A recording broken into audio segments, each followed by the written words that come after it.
नमस्कार दोस्तों, आप देख रहे हैं प्राइम इंडिया न्यूज और मैं हूं सतबीर सिंह। आइए देखते हैं ये बड़ी खबर। आश्रम फ्लाईओवर को जनता को समर्पित किए जाने से दिल्ली एनसीआर में रहने वालों के लिए एक राहत भरी खबर है। आश्रम फ्लाईओवर के एक्सटेंशन का मुख्यमंत्री केजरीवाल ने उद्घाटन कर इसे जनता को समर्पित कर दिया, किंतु अभी इस पर हल्के वाहनों का आना जाना ही रहेगा। उद्घाटन के दौरान मुख्यमंत्री अरविंद केजरीवाल ने इस 6 लाइन वाले फ्लाईओवर को जनता को समर्पित करते हुए कहा कि इस फ्लाईओवर एक्सटेंशन से दिल्ली और नोएडा के बीच की दूरी तय करने में लगने वाला समय खासा कम होगा। आश्रम फ्लाईओवर एक्सटेंशन के जरिए 3 बड़े चौराहा, महारानी बाग, रिंग रोड जंक्शन और सराय काले खां की तरफ जाने वाले रिंग रोड को लूप से जोड़ा जाएगा।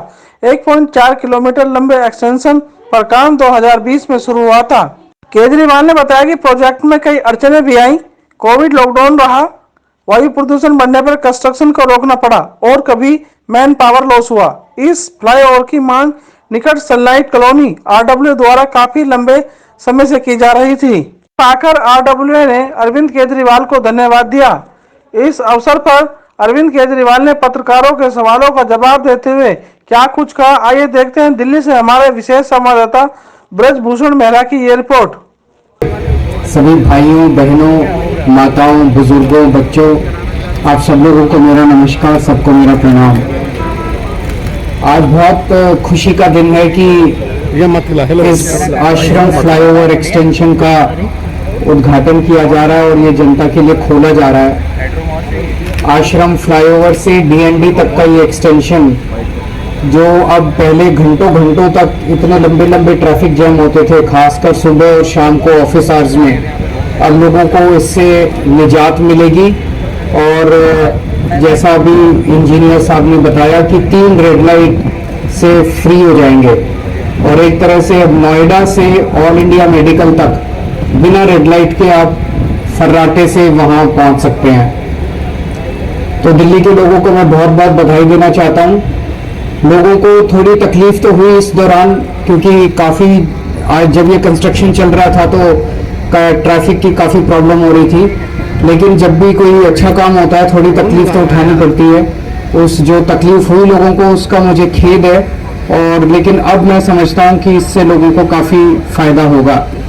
पीडब्ल्यूडी के सभी इंजीनियर्स को मैं बहुत बहुत बधाई देना चाहता हूँ, जिनकी वजह से ये जल्दी से जल्दी, जैसा भी इन्होंने बताया कि किसी को यकीन नहीं हो रहा था कि 45 से 60 दिन में हम कंप्लीट कर लेंगे, लेकिन कंप्लीट करके दिखाया।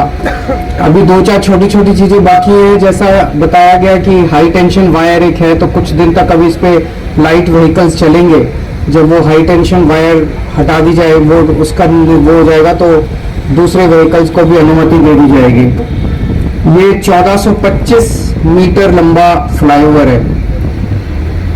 दिल्ली के अंदर जब से हमारी सरकार बनी है, दिल्ली के इंफ्रास्ट्रक्चर को, खासकर ट्रांसपोर्ट और रोड इंफ्रास्ट्रक्चर को इंप्रूव करने के लिए रात दिन मेहनत कर रहे हैं। दिल्ली में टोटल अभी तक 101 फ्लाईओवर और अंडरपास हैं। उसमें से लगभग 27 फ्लाईओवर और अंडरपास पहले अनाउंस किया था कि दिल्ली की सड़कें जो हैं उनको ब्यूटीफाई करने का, उनकी रोज सफाई हो, उनकी रोज धुलाई हो, मैकेनिकल सकिंग मशीन से वहाँ पे मिट्टी हटाई जाए।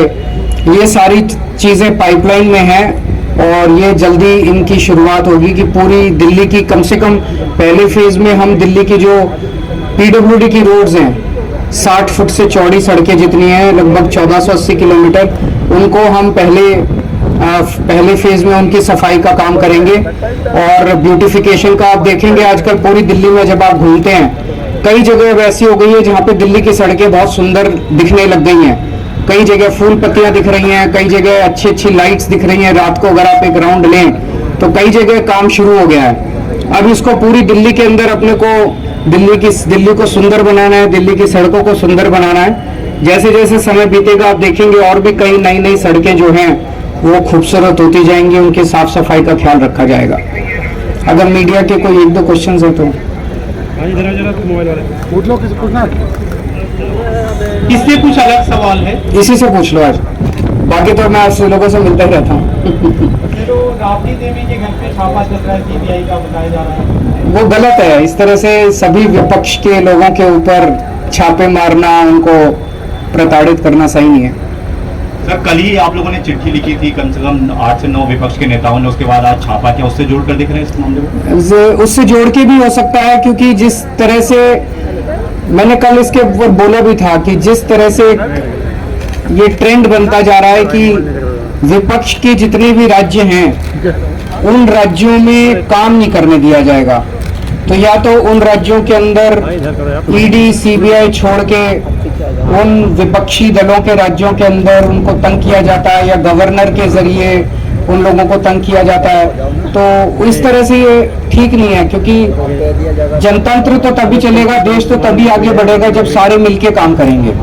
तो चाहे पक्ष हो चाहे विपक्ष हो, जिसको भी वोट मिला उसकी सरकार बनी, उसकी सरकार को काम करने दिया जाना चाहिए। Thank you. तो दर्शकों बने रहिए प्राइम इंडिया न्यूज के साथ और मैं सतबीर सिंह लेता हूँ इजाजत।